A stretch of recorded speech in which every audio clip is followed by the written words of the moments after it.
Administrator of DHFL, Mr. R Subramaniakumar, is going to be the new Managing Director and CEO. He has been appointed for a period of 3 years, and he's joining us now live right here on ET Now, along with the interim MD and CEO, Mr. Rajiv Ahuja. Gentlemen, thank you so much for being live with us.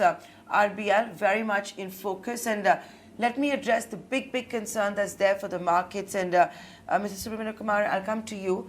You have your task cut out. Look at the reaction that we're seeing on the stock market as well. Concerns on the street that why is it that an administrator of DHFL has been appointed at RBL? Is all good at the bank? What are the concerns? What is your message to investors, to shareholders who are today pressing the sell button?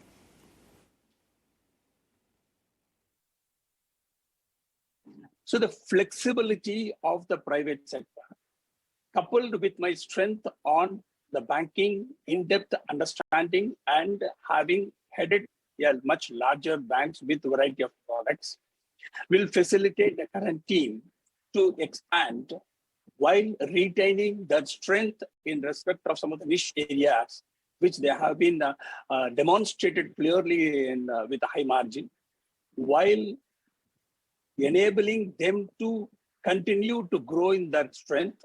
I will be able to facilitate them to expand. So the size of the cake which is available will grow from the current level to that much higher level, proportionately retaining that strength and introducing much more capability. My initial assessment in last couple of days after interacting with the top management is they are extremely committed, they're extremely responsive. They have the brand RBL, which is known for adding value to the stakeholders, will be strengthened with my induction into this team.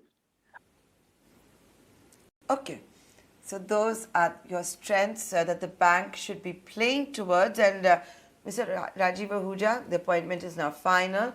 We've seen the press release. It's an appointment that's being made for 3 years as well. We've heard from Mr. Subramaniakumar, the man of the moment, the one who will be leading the bank, what his strengths are. How should one be seeing this appointment? I think the way I see it is that this is actually gives us a lot more expanse, growth opportunities, and with Mr. Kumar, who's handled large operations, on a national level, gives us the ability to chart out a course for the next 5-7 years. The growth opportunity is back, and having somebody like him along with our current team will just add to the strength and the overall approach which he can also contribute to.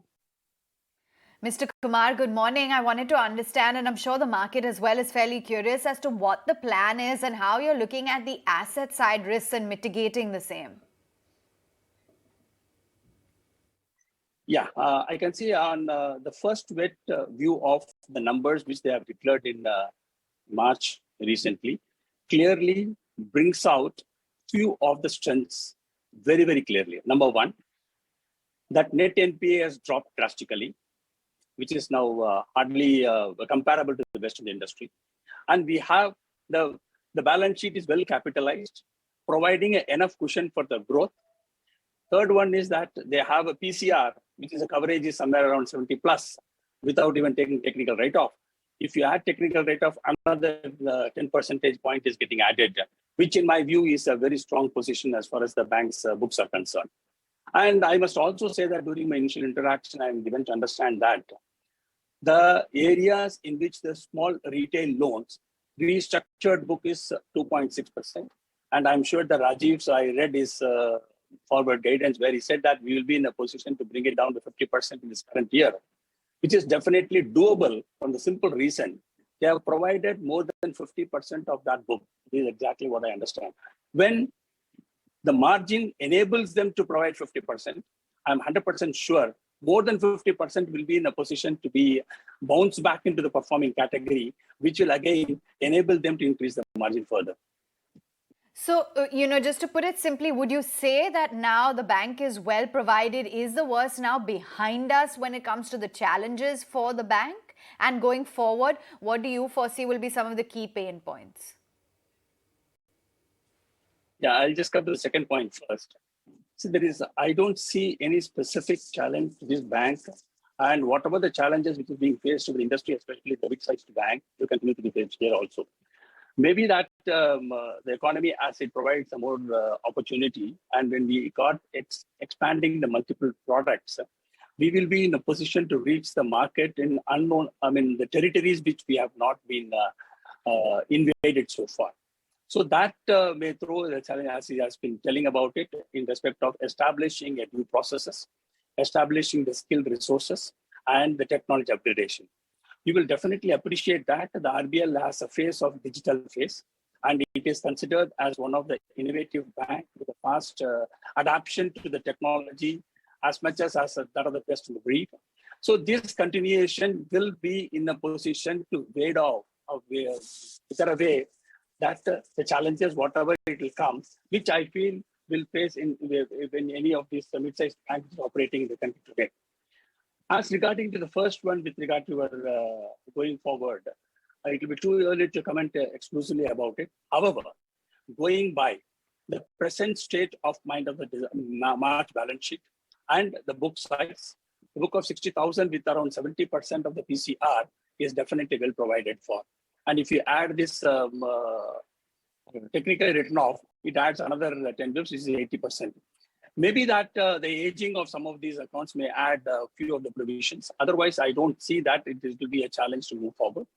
And with this, if you look at that CRAR is somewhere around 18%, which itself provides enough headroom for the growth. And with the focus on addressing all those restructured accounts, which is already provided for 3%, a lot of relief will come. So imagine that it is a very conservative provision which they have made, extremely liberal provision, I will say. Once you are in a position to go behind those accounts, and those accounts, I am pretty sure, going by the discussion with the HODs, I understand that there are some accounts which started performing well and the recoveries have started. Sure.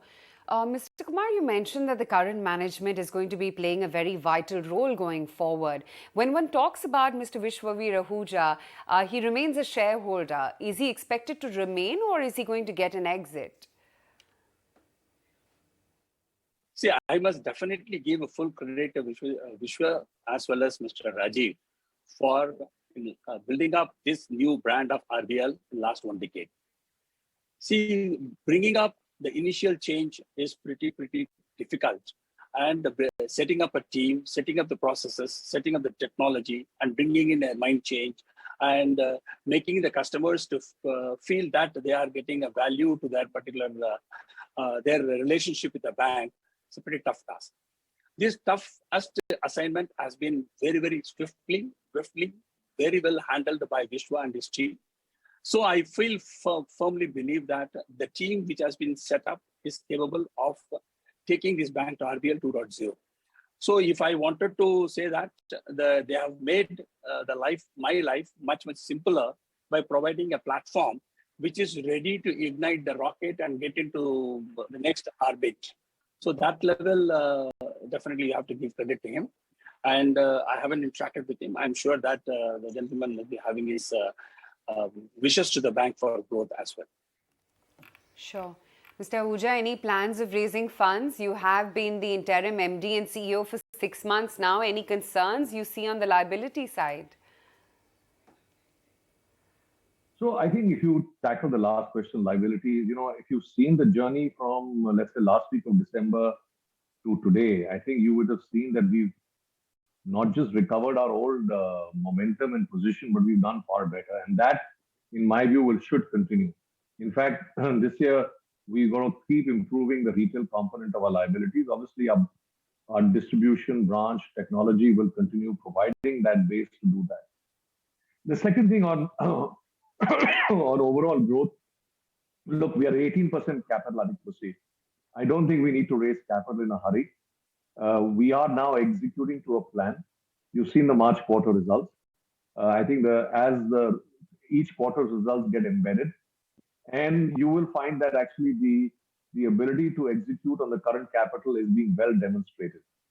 We will take this up, in the not so distant future, but nothing which will impact our journey, our investment, and our ability to provide our customers with a with a strong and stable and growth franchise.